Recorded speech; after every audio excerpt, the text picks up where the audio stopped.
Hello everyone, welcome to the channel. आज के इस वीडियो में हम जम्मू यूनिवर्सिटी के बीएड सेमेस्टर 4 के नोट्स को डिस्कस करने जा रहे हैं। Course number 402 health and physical education और यूनिट नंबर 2 आज की इस वीडियो में हम डिस्कस करेंगे। यूनिट नंबर 1 ऑलरेडी अपलोडेड है। अगर अभी तक आपने वीडियो नहीं देखी है तो आप जाके देख सकते हैं, लिंक आपको डिस्क्रिप्शन बॉक्स में मिल जाएगा।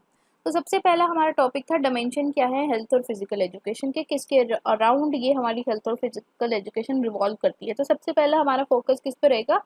फिजिकल एक्टिविटीज पे और फिजिकल फिटनेस पे, हमारी स्ट्रेंथ पे, हमारी फ्लेक्सिबिलिटी पे, हमारे कार्डियोवेस्कुलर हेल्थ पे। ठीक है, तो ये इन्वॉल्व करती है वो एक्टिविटीज जो हमारी फिजिकल कंडीशन और ओवरऑल हेल्थ को मेंटेन करे। तो सबसे पहली डायमेंशन क्या है? हमारी फिजिकल फिटनेस।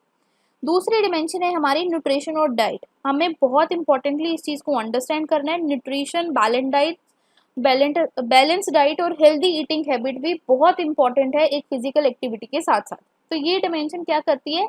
आपको बताती है वो फूड ग्रुप्स, वो प्रोटीन कंट्रोल के बारे में, वो डाइटरी गाइडलाइंस के बारे में जो आपके न्यूट्रिशन और फिजिकल परफॉर्मेंस और आपकी वेलबींग को कंट्रोल करते हैं या इम्प्रूव करते हैं। आप खाते जाओगे अनहेल्दी और भागोगे रोज तो कुछ नहीं होगा आपको। ठीक है, अगर आप मोटे हो तो मोटे रह जाओगे, पतले हो तो पतले ही रहोगे, आपकी बॉडी में चेंज नहीं आएगा। हम कहते हैं कि हमारी बॉडी 70% ऑफ थिंग हमारी फूड कंट्रोल करता है, न्यूट्रिशन और बैलेंस डाइट कंट्रोल करती है, और 30% ऑफ एक्सरसाइज काम आती है जब हम कुछ अपनी बॉडी में चेंज लेके आना चाहते हैं। ठीक है, अब मेंटल और इमोशनल हेल्थ भी एक हमारी डायमेंशन है। हम कहते हैं मेंटल और इमोशनली भी आपको वेलबींग रहना है। ठीक है, तो आपका ये इंपॉर्टेंट पार्ट है हेल्थ और फिजिकल एजुकेशन का। ये डायमेंशन आपकी स्ट्रेस मैनेजमेंट, आपको कोप करवाती है स्ट्रेटेजीज के साथ, सेल्फ स्टीम, इमोशनल इंटेलिजेंस और मेंटल हेल्थ डिसऑर्डर से वर्कआउट करना, मतलब इनसे रिमूव करना या इनको कैसे डील अप करना है या आपके अंदर क्या हो रहा है, इन सारी चीजों के अराउंड आपको इन्फॉर्मेशन देते हैं। The next is a personal और सोशल स्किल्स के बारे में आपको पता होना चाहिए। आपके अंदर इंटरपर्सनल स्किल्स होना, आपके अंदर communication, team work, cooperation, conflict resolution, decision making चीजें, गोल सेटिंग होना भी बहुत इंपॉर्टेंट है for a healthy relationship and the social interactions. तो ये डायमेंशन भी क्रिएट करती है आपकी पर्सनल डेवलपमेंट और positive social behaviour. The next is आपको सेफ्टी और इंजरी प्रिवेंशन करनी है।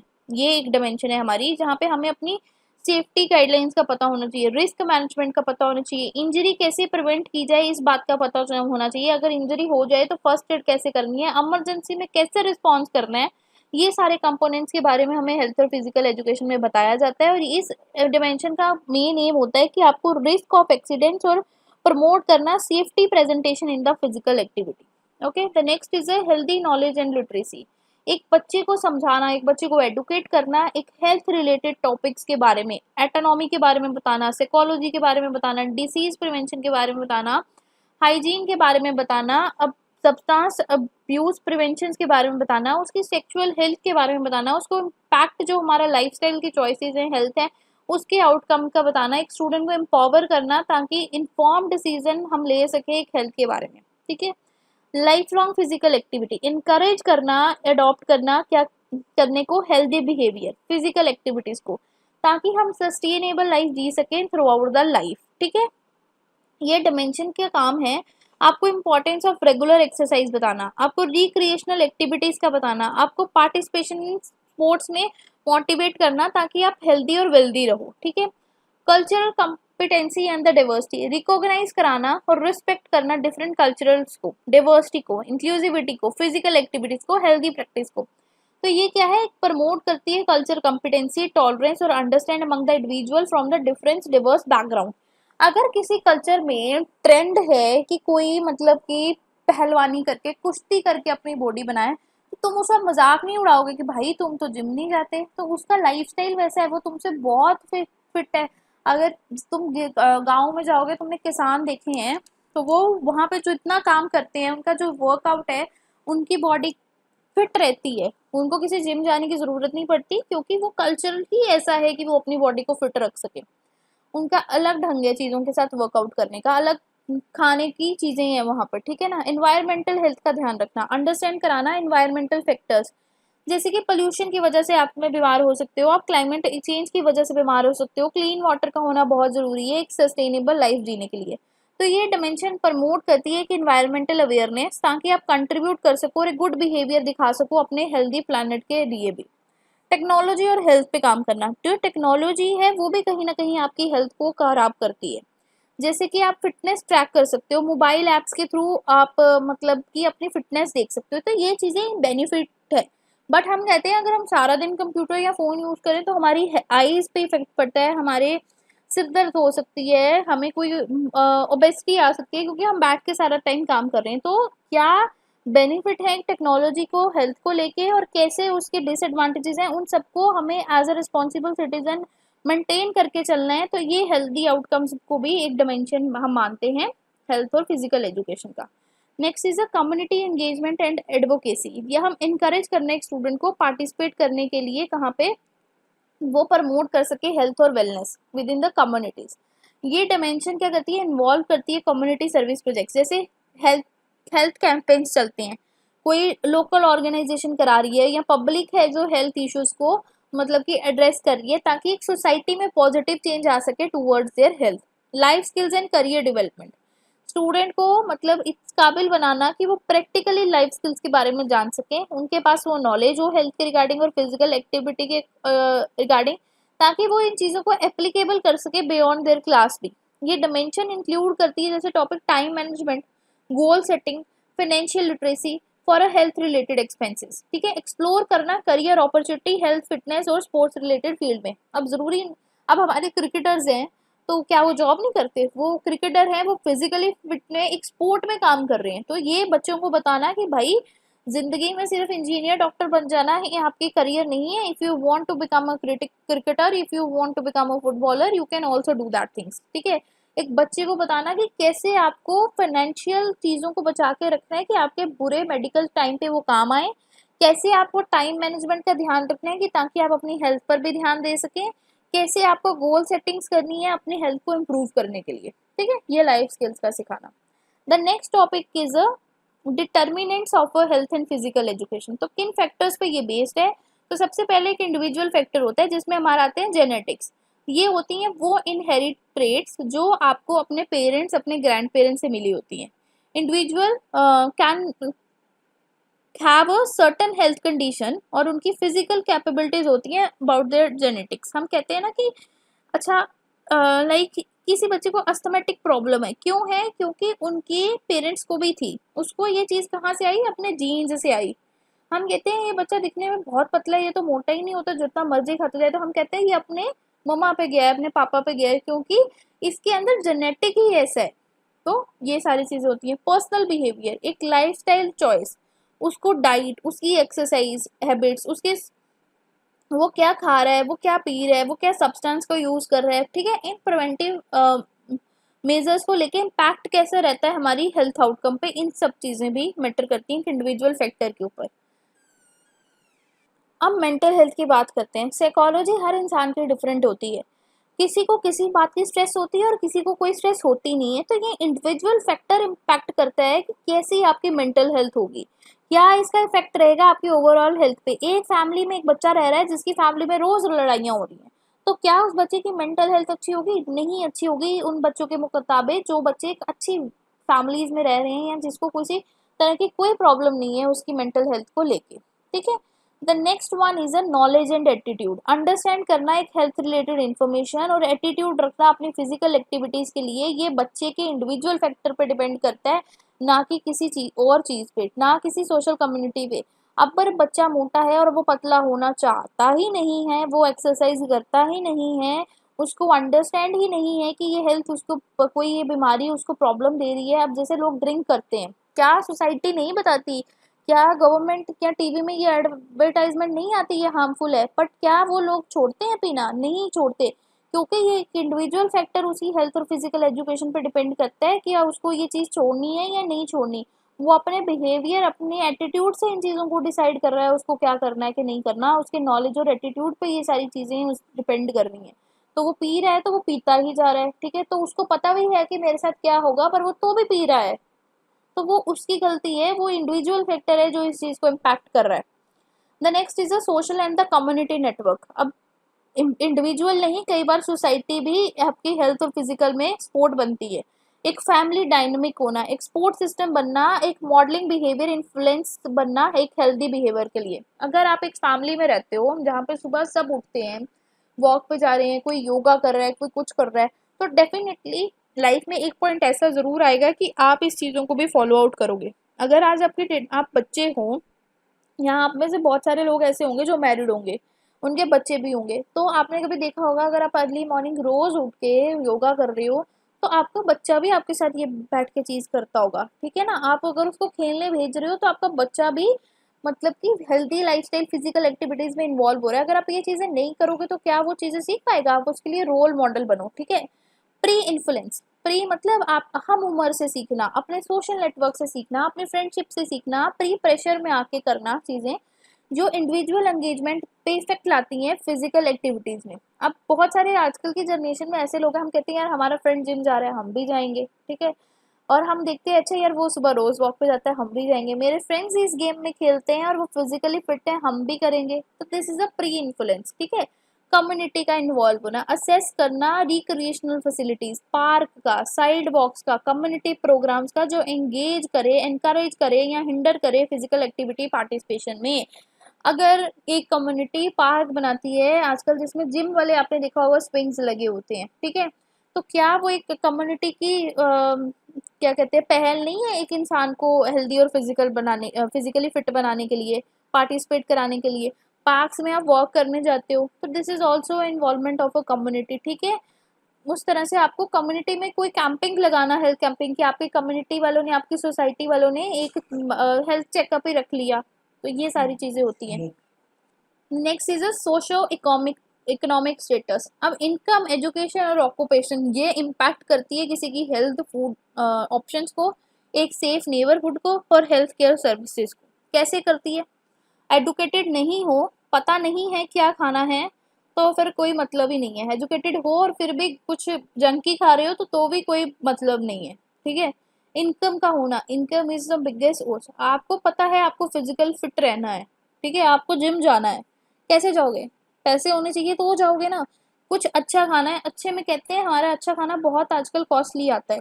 कॉस्टली कैसे आता है कि आप क्या होता है कि आपने देखा होगा आपके फ्रूट्स महंगे हैं आज की डेट में, ठीक है, बट वो 10 रुपीज़ का चिप्स का पैकेट सस्ता है, तो हम लोग क्या करते हैं, हम वो चीज़ें अवॉइड कर देते हैं। तो क्या है, आपको फिट रहना है, आपको पता होना चाहिए कि कैसे ये इनकम, ये एजुकेशन, आपकी ऑक्यूपेशन इस चीज़ को इम्पैक्ट कर रही है। अब आपकी ऑक्यूपेशन ऐसी है कि आप 24 और बिजी हो, आपका लाइफस्टाइल इतना मतलब हेक्टिक हो चुका है, आप 12 to 13 आवर की जॉब कर रहे हो, 4 to 5 आवर की ट्रैवलिंग कर रहे हो, तो आपके पास टाइम ही नहीं बच रहा है वो अपनी हेल्थ का ध्यान रखो। तो ये सारी चीज़ें कहीं ना कहीं ज़रूर इम्पैक्ट करती हैं आपके हेल्थ केयर को भी। Next is environment issue. अब चलो इन चीज़ों को भी देख लिया, क्या पता एनवायरमेंट इम्पैक्ट कर रही हो। Built environment, infrastructure, urban design, transportation system, assess करना recreational space, effect the physical activities level. एक जमाना ऐसा होता था लोग पैदल चल के जाते थे, वो बहुत फिट थे। फिर ऐसा आया लोग साइकिल्स पे जाते थे, लोग और फिट हुए। आज की डेट ऐसी है लोग एसी वाली गाड़ी से उतर के एसी वाली बिल्डिंग में चले जाते हैं और वो बिल्कुल फिट नहीं है, ठीक है, क्योंकि हमारी फिजिकल एक्टिविटी जीरो हो चुकी है। तो हमें उन चीज़ों को नहीं करना। हम कहते हैं जो हमारे ग्रैंड पेरेंट्स थे वो 90s की एज के, 100 की एज में जाके मरते हैं। क्यों मरते हैं? क्योंकि वो लोगों ने ये गाड़ियों में घूमना शूमना देखा ही नहीं है। नेचुरल एनवायरनमेंट भी इम्पैक्ट करती है। क्लाइमेट कैसा है, वेदर कंडीशन कैसी है, जोग्राफिक लोकेशन कैसी है, ये भी आपकी एक्टिविटीज को इम्पैक्ट कर रही है। आप एक ऐसे एरिया में रह रहे हो या ग्लोबल वार्मिंग की वजह से एक ऐसा एरिया है जहाँ पे बारिश ही बंद नहीं होती है, तो बाहर जाके क्या फिजिकल एक्टिविटी करोगे? एक ऐसी जगह आप रह रहे हो जहाँ पे केमिकल वाले बारिशों की वजह से आपके फूड स्पॉइल हो चुके हैं, तो आप अच्छा क्या खाओगे? Work place, work site wellness programme, policies and the physical work environment can impact the employees health and physical activities level, ठीक है। तो आपकी वर्क साइट पे वेलनेस प्रोग्राम कैसे हैं? कई ऑफिस में आपने देखा आजकल जिम्स होती हैं, तो क्या वो एक एम्प्लॉय की हेल्थ को इम्पैक्ट नहीं करेगा? वो उसकी अच्छी लाइफस्टाइल होगा ना। एक वो इंसान जो एक छोटे से ऑफिस में जा रहा है और जो 24 घंटे काम कर रहा है, उसको अपनी लाइफ के लिए टाइम नहीं मिल रहा, अपनी हेल्थ के लिए टाइम नहीं मिल रहा, वो बीमार रह रहा है, उसके पास बहुत स्ट्रेस है। बट एक आप ऐसे ऑफिस में जा रहे हो जहाँ पे आपको एक रिलैक्सेशन रूम है, आपको वहाँ पे जिम मिल रही है, तो आप क्या रिलैक्स नहीं रहोगे वहाँ पे? आप डेफिनेटली वहाँ पे रिलैक्स रहोगे। क्योंकि अगर आपको वहाँ पे अपने लंच टाइम में जाके आप करोगे, जब आपके पास फ्री टाइम होगा ऑफ ऑफिस में, आप वहाँ जाके जिम करोगे तो आप फिट रहोगे, आपकी फिजिकल एक्टिविटीज लेवल यहाँ से इम्पैक्ट करेंगे। हेल्थ केयर सिस्टम होना, assess of a health care, availability होना, अफोर्डेबिलिटी होना, क्वालिटी ऑफ हेल्थ सर्विसेज का होना भी इन्फ्लुएंस करता है हेल्थ आउटकम्स को और प्रिवेंशन केयर्स को, ठीक है। हेल्थ प्रमोशन प्रोग्राम्स का होना, एजुकेशनल कैंपेन्स लगाना, स्क्रीनिंग करना, इंटरवेंशन कराना, आपको पता लगे कि आपकी फिजिकल हेल्थ कैसी है, कैंपेन्स लगेंगे। या आजकल ये बीमारी चल रही है, अगर कोविड में ये कैंपेन्स नहीं लगाए होते कि ये भाई इतना डिस्टेंस बना के रखो, ये करो वो करो, तो क्या होता, फिर तो सारी दुनिया को कोविड हो गया होता, सभी मर जाते, क्योंकि वो तो एक ऐसी बीमारी थी जो तो फैलती जा रही थी, ठीक है।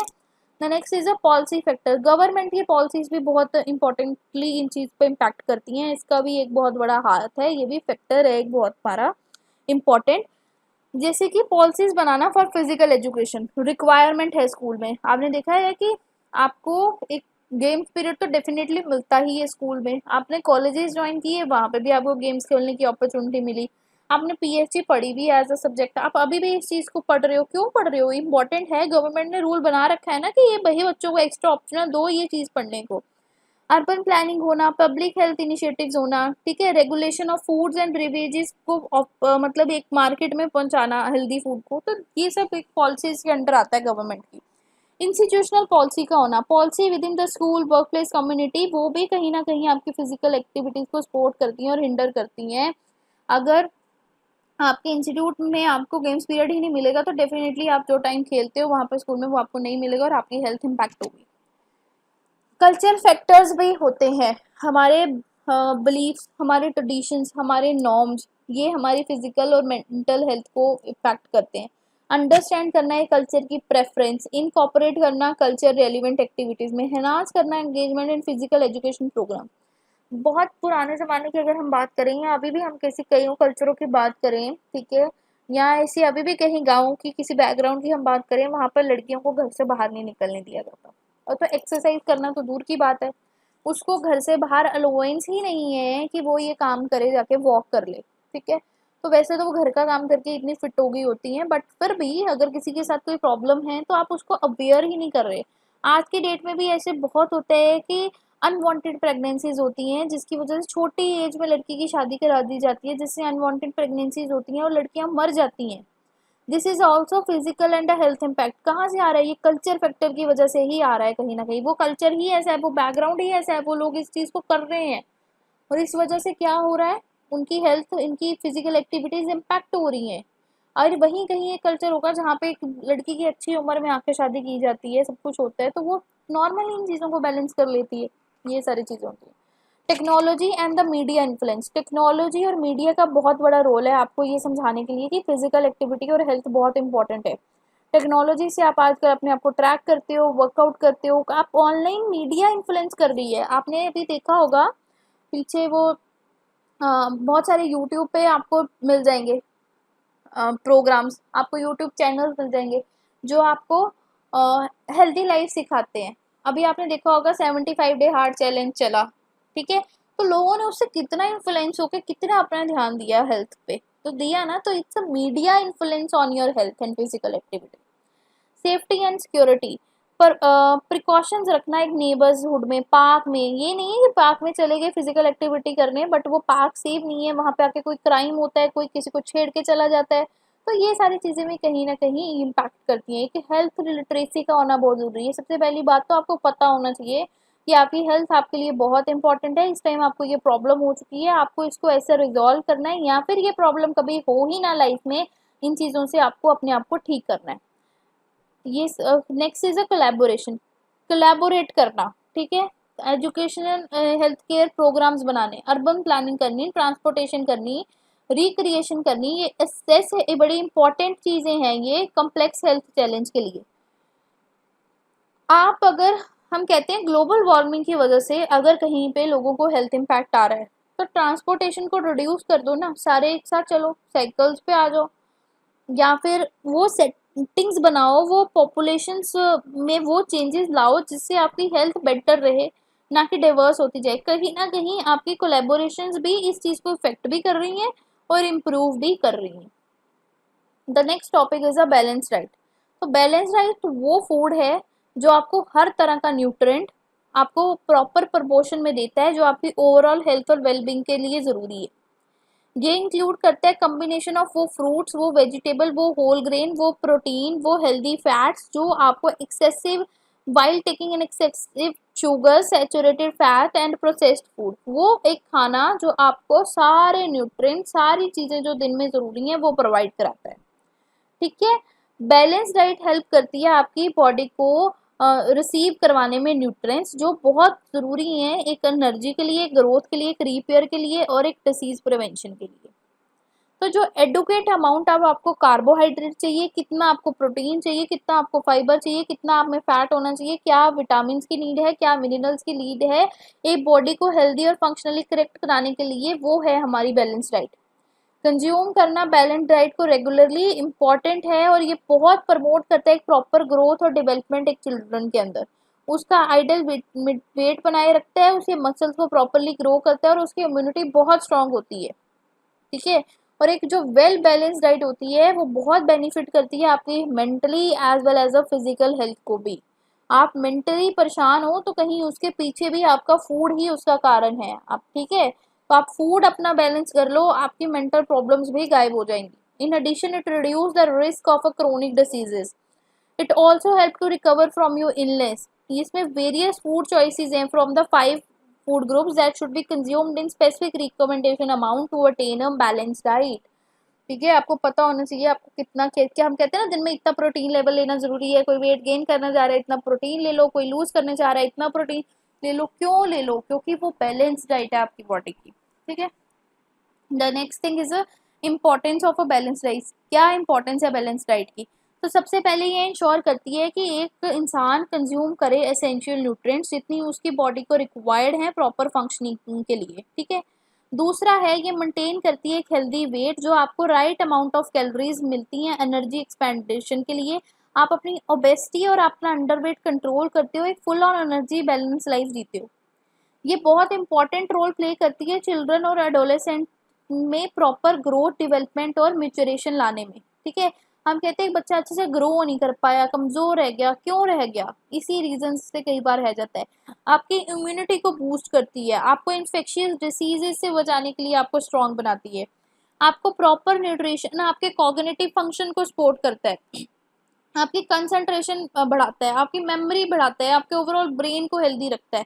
आप कुछ जंक खा लो बहुत सारा तो आपको ज़रूर नींद आएगी, बट वहीं आप फ्रूट्स लो तो आपको नींद नहीं आएगी, बिकॉज वो न्यूट्रिशियस डाइट है, एक हेल्दी डाइट है, एक बैलेंस डाइट है जो आपको लेथार्जी नहीं बना रही है। आपकी हार्ट हेल्थ को अच्छा रखता है, आप लो सेचुरेटेड फैट्स लेते हो, कोलेस्ट्रॉल को मैनेज करता है, तो आपको जो हार्ट डिसीजेज होती हैं, हाइपरटेंशन होती हैं, उनको रिड्यूस करता है, मेंटेन करता है डाइजेस्टिव हेल्थ को। आपको रेगुलर बॉल मूवमेंट्स होती हैं, आपको कॉन्स्टिपेशन जैसी प्रॉब्लम्स नहीं रहती हैं, आपकी गट हेल्थ बड़ी इंपॉर्टेंट है। तो गट, कई बार हम कहते हैं कि हमें गट हेल्थ की वजह से ही एंजाइटी हो जाती है, डिप्रेशन हो जाता है, तो इन चीज़ों को आपको ज़रूर मेंटेन करके रखना चाहिए। आपके एनर्जी लेवल को इंक्रीज रखता है, आप में through out the time energy रहती है। हम कहते हैं हमारे प्राइम मिनिस्टर नरेंद्र मोदी बहुत सारा दिन काम करते हैं, वो कहते हैं कि मैं वो दिन में 4-5 घंटे सोता हूँ। कैसे सोता हूँ? क्योंकि वो अपनी डाइट वैसी ले रहे हैं कि उनके पास बहुत एनर्जी है।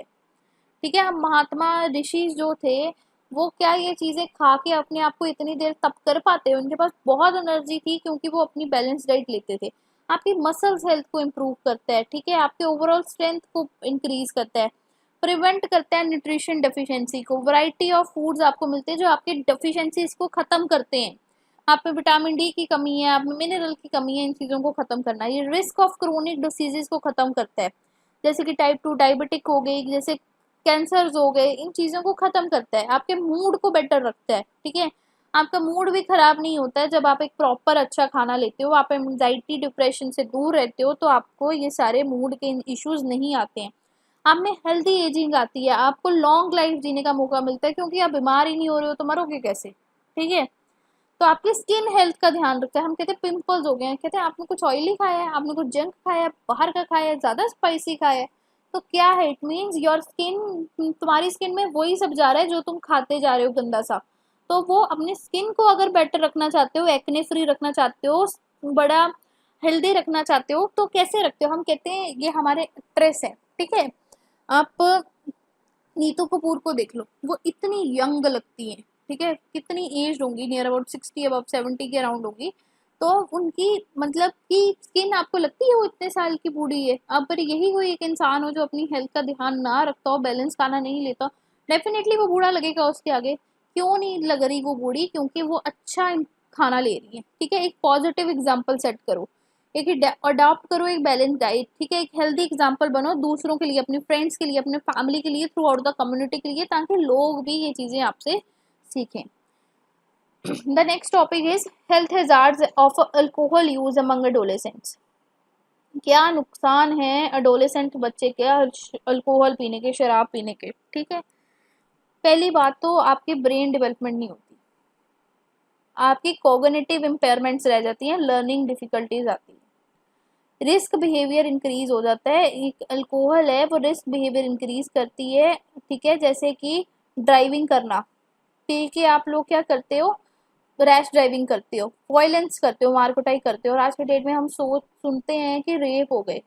क्यों हो गए? उन लोगों ने ड्रिंक्स की होती हैं, उनको ये चीज़ का पता ही नहीं होता कि वो क्या करने जा रहे हैं। हमारी दुनिया में इतना रिस्क फैक्टर बढ़ रहा है, उनका रिस्क बिहेवियर बढ़ रहा है because of the these things.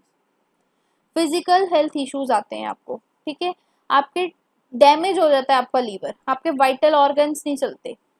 अब पता होता है, बोतल पे लिखा होता है ना, लीवर खराब हो गया, बहुत पीता था, ये सिगरेट पीता था, उसको ये हो गया। तो क्यों हुआ ये सब कुछ? ठीक है, लॉन्ग टर्म बीमारियां लग जाती हैं, एडिक्शन बन जाती है एक पॉइंट पे आके। तो आपने एक दिन टेस्ट के लिए पी, दूसरे दिन पार्टी में पी, तीसरे दिन फिर मन किया पी ली, एक पॉइंट ऐसा आता है जिस दिन आपको रोज वो चीज़ को पीने की लत लग जाती है। सोशल प्रॉब्लम्स होती हैं, आइसोलेशन हो जाती है, रिलेशनशिप में कन्फ्लिक्ट आते हैं। बहुत घर ऐसे होते हैं जहाँ पे पेरेंट्स या कोई घर का इंसान ड्रिंक करके आता है और घरों में लड़ाई होती है, रिश्ते टूट जाते हैं, आप लोगों से मिलना बंद हो जाते हो क्योंकि आपको कमरे में बैठ के पीना ही पसंद आता है। एकेडमिक डिफ़िकल्टीज आती हैं, पढ़ ही नहीं पाते हो। मेंटल हेल्थ डिसऑर्डर्स होते हैं, ठीक है, मेंटल प्रॉब्लम, डिप्रेशन, एंजाइटी में चले जाते हो। जब आप पीते हो तो आपके फ्रेंड सर्कल कम हो जाता है, लोगों को पता लगे यार ये बच्चा पीता है, हम अपने बच्चे को नहीं इसके साथ खेलने को भेजेंगे। तो क्या हो रहा है, आप अकेले होते जा रहे हो, आपको डिप्रेशन एंजाइटी हो रहे हैं, लीगल कॉन्सिक्वेंसेज हो जाती हैं, आप अपनी एज के हिसाब से नहीं पी रहे, आप पी के मार कुटाई कर रहे हो, कुछ आप पे फाइन्स लगते हैं, आप कोर्ट कचहरियों के चक्करों में फंस जाते हो। इम्पेयर जजमेंट, अल्कोहल जो है वो आपकी डिसीजन मेकिंग एबिलिटीज़ को ख़त्म कर देती है। Incidents, accidents, injuries, risk situation increase हो जाती है, ठीक है। इमोशनल इंस्टेबिलिटी हो जाती है, अल्कोहल जो इंसान अपने एडोलेसेंस में पीता है उसकी इमोशनल इंस्टेबिलिटी, कोई पता नहीं उसका मूड कब चेंज हो जाए, बहुत डिफिकल्टी आती है उसको स्ट्रेस के साथ डील करने में। अब कोई का बच्चा परेशान होता है ना, वो कहते हैं यार आज एक बोतल पी लूंगा मेरी स्ट्रेस खत्म। कितने दिन एक बोतल पिएगा? जिंदगी भर ही स्ट्रेस है, लाइफ इसी का नाम है। तो क्या पीने से स्ट्रेस चली जाएगी? तो जब भी तुझे स्ट्रेस आएगी तो पी लेगा। तो इमोशंस तो आप हैंडल ही नहीं कर रहे ना अपनी लाइफ के, आप किसी चीज़ को एंजॉय करने में अपनी शर्म निकालने के लिए क्या कर रहे हो, पीते हो। और आपको लगता है यार, आपको तो होश नहीं रहती पर दुनिया तो आपको वैसे ही देख रही होती है, बस आप भूल चुके होते हो कि हमें लोग वैसे देख रहे हैं, और आप उस पल को एक, कहते हैं ना, फेक रियलिटी को एंजॉय कर रहे होते हो। स्टंट ग्रोथ, जो हैवी अल्कोहल कंजप्शन होती है वो आपकी नॉर्मल ग्रोथ और डेवलपमेंट को ख़त्म कर देती है, आपकी फिजिकल हेल्थ में कॉम्प्लिकेशन आती है। जो अल्कोहल है वो नेगेटिव इम्पैक्ट करती है आपकी अटेंडेंस को, आपकी ओवरऑल अचीवमेंट को, आपकी एकेडमिक परफॉर्मेंस को। आपकी फैमिलीज में मिस इश्यूज होते हैं, स्ट्रेन्स आ जाती हैं, लड़ाई झगड़े होते हैं फैमिलीज में, कॉन्फ्लिक्ट्स आते हैं, ट्रस्ट इशू होते हैं, ठीक है, प्री प्रेशर होता है। Adolescent may feel pressure to drink alcohol to fit in their peers। मेरे दोस्त पीते हैं, मैं जब नहीं पीता वो मुझ पे हंसते हैं, तो छोड़ दीजिए वो दोस्त, पर पिए मत, ठीक है। आप किसी के दिखाए हुए के चक्कर में पी रहे हो, उसको तो जो होना है सो होना है, आपको भी साथ में होना है। रिस्क ऑफ एक्सीडेंट्स बढ़ते हैं, ठीक है, लॉन्ग टर्म कॉन्सिक्वेंसेज हो जाती हैं, ठीक है, लाइफ में क्रोनिक्स प्रॉब्लम आ जाती है। अब रेमेडीज क्या है, कैसे खत्म की जाए? अब चलो हो तो रहा है, खत्म कैसे करें? पहली बात तो एडुकेट करो इंसान को कि भाई ये अच्छी नहीं है, बच्चे को भी बताओ, उसके पेरेंट्स को भी बताओ, उसका एडुकेटर भी उसको समझाए कि इसके ये सारे रिस्क है। एक रिस्ट्रिक्शंस लगाओ, स्ट्रिक्ट लॉज होने चाहिए, रेगुलेशंस होनी चाहिए कि भाई ये चीज़ बिके ही ना, ऐसे इंसान के उम्र के बच्चे को तो खास कर ना बिके। उसकी प्री की स्पोर्ट हो, ठीक है, उसका दोस्त उसका पॉजिटिवली इम्पैक्ट करे ना, ये मत करे ना कि तू पी, ये कहे कि छोड़ दे मत पी। पेरेंटल इन्वॉल्वमेंट हो, पेरेंट कम्युनिकेशन करें बच्चे के साथ, तो उसको समझाएं कि ये बाउंड्रीज है, ये काम नहीं करने इस एज में, पहले से ही बता के रखोगे तो ये चीज़ें नहीं होगी। काउंसलिंग सर्विस करो, अगर कोई बच्चा इस चीज़ के चक्कर में फंस गया है किसी रीजन से, तो जाओ उसको काउंसलर के पास लेके जाओ, उसको डॉक्टर से मिलाओ, उसको थेरेपीज दिलवाओ, वो इस चीज़ को छोड़ सके। कम्युनिटी एंगेजमेंट हो, ठीक है, एक ऑर्गेनाइजेशंस जो है, रिलीजियस इंस्टीट्यूशन है, लोकल लीडर्स हैं, उन प्रिवेंट करवाएं ड्रिंकिंग को, ठीक है। हेल्दी अल्टरनेटिव्स ढूंढो, स्पोर्ट्स में उनको बिजी रखो, हॉबीज में उनको, एक्स्ट्रा करिकुलर एक्टिविटीज में बिजी रखो कि वो उन लोगों से मिल ही ना पाए जो इनमें इनको प्रमोट कर रहे हैं, या उनके पास इतना टाइम ही ना हो कि वो इन चीज़ों को देखें कि भाई ये चीज़ भी है और हम इनको कंज्यूम कर सकते हैं। स्क्रीनिंग एंड इंटरवेंशन, कंडक्ट करो regular screening for alcohol use among adolescent और intervene early with the appropriate intervention. Screen करो, मॉनिटर करो, बच्चा पीता तो नहीं है, पी रहा है तो छूट रही है कि नहीं छूट रही, कैसी उसकी हैबिट होती जा रही है, चाहे वो दोस्त करे, पेरेंट्स करे, स्कूल करे, ये सारी चीज़ें होनी चाहिए। पॉलिसीज बने ऐसी, ठीक है, प्रिवेंशन के लिए, ट्रीटमेंट के लिए, अंडर एज ड्रिंकिंग के लिए कोई रूल रेगुलेशन ऐसा हो कि बच्चे को पता हो कि भाई अगर मैं आज पकड़ा गया यहाँ पीते हुए तो मुझे 10 साल की जेल हो जाएगी, ये तो अपने आप नहीं पिएगा।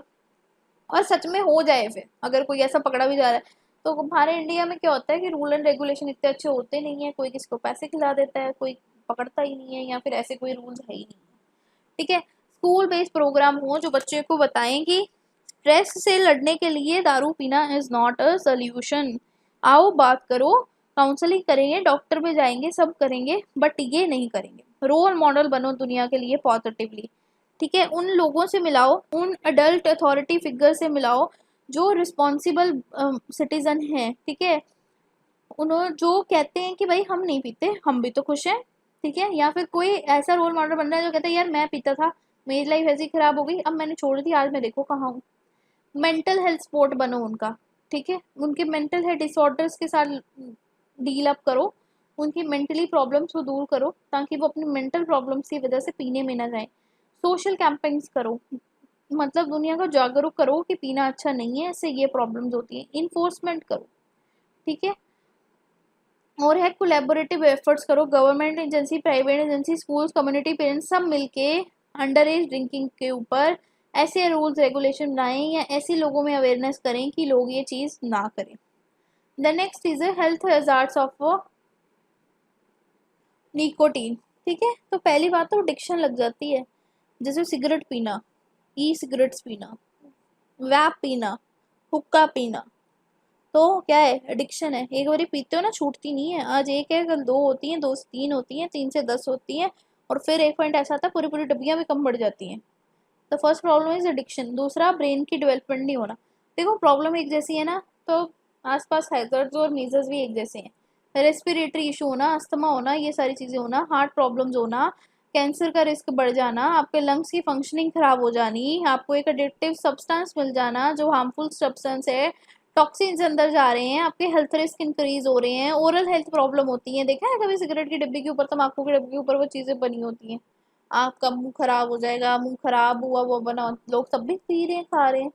मेंटल हेल्थ इफेक्ट हो जाना, ठीक है, एंजाइटी में रहते हो, डिप्रेशन में रहते हो, मूड डिसऑर्डर्स होते हैं, ठीक है, जजमेंट नहीं कर पाते, प्रॉपर डिसीजंस नहीं ले पाते, सोशली आप चीज इम्पैक्ट करते हैं, आपको रिलेशनशिप, लड़ाइयाँ होती हैं, झगड़े होते हैं, एकेडमिक के लिए भी अच्छे से बच्चा परफॉर्म नहीं कर पाता, फाइनेंशियल बर्डन आ जाता है। एक बच्चा घर से पैसे लेके जा रहा है ट्यूशन के लिए, घर वाले पूछते हैं इतने पैसे कहाँ, कितने दिन मांगोगे, किसी से उधार लोगे दोस्त से, फिर उसके बाद क्या करेंगे बच्चे, वो चुका नहीं पाएंगे तो फाइनेंशियल बर्डन आएगा, ठीक है।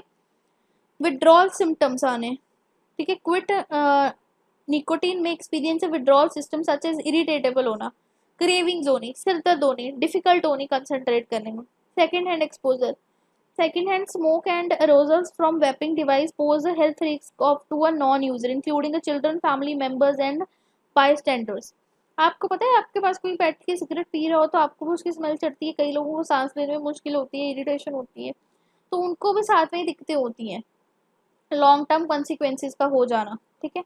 अब रेमेडीज क्या है, एजुकेशन करो, अवेयरनेस करो कि भाई खराब है, पेरेंट्स को भी, बच्चे को भी, एडोलेसेंट को भी, टीचर को भी। रेगुलेशंस लेके आओ, रूल एंड रेगुलेशन लेके आओ कि ये चीज़ें बैन हो जाए, माइनर्स को ना मिले।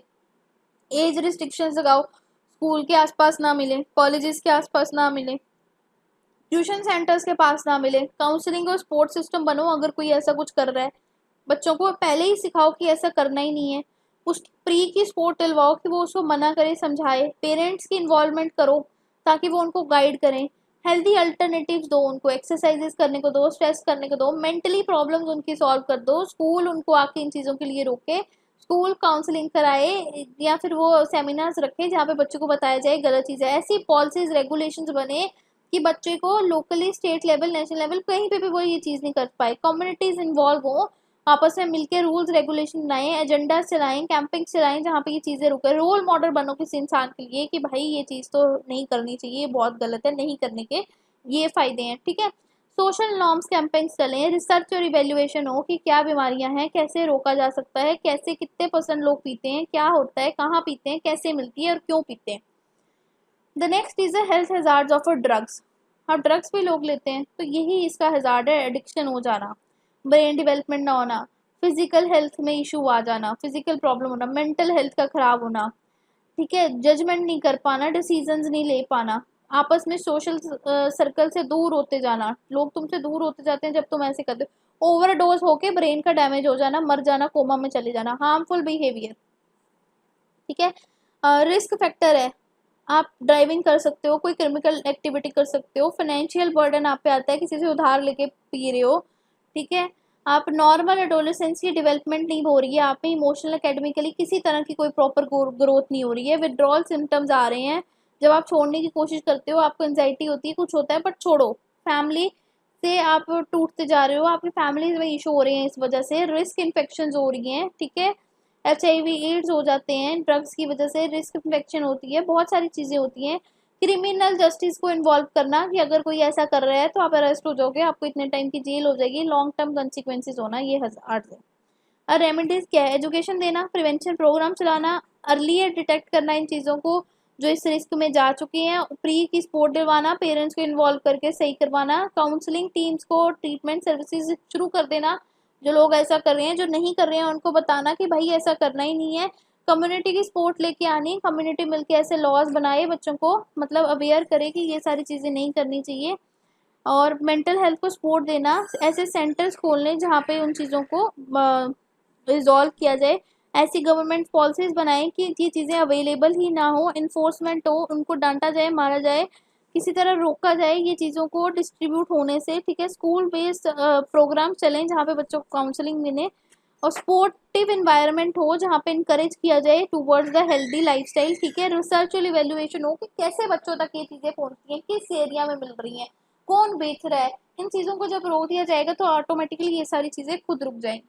तो ये था हमारा unit number 2, health and physical education का। बहुत इजी सिलेबस है हेल्थ एंड फिजिकल एजुकेशन का। ऐसी चीज़ें हैं जो आपने अपनी डे टू डे लाइफ में सुनी है और आप उनको अपनी बहुत इजी लैंग्वेज में लिख के आके रिजॉल्व कर सकते हो। तो अगर आपको ये वीडियो पसंद आई है, वीडियो को लाइक करो, चैनल को सब्सक्राइब करो। अगर अभी तक आपने यूनिट 1 नहीं देखा है तो लिंक आपको डिस्क्रिप्शन बॉक्स में मिल जाएगा और आप जाके देख सकते हैं। सो बाय बाय एवरीवन, मिलते हैं एक नई वीडियो के साथ।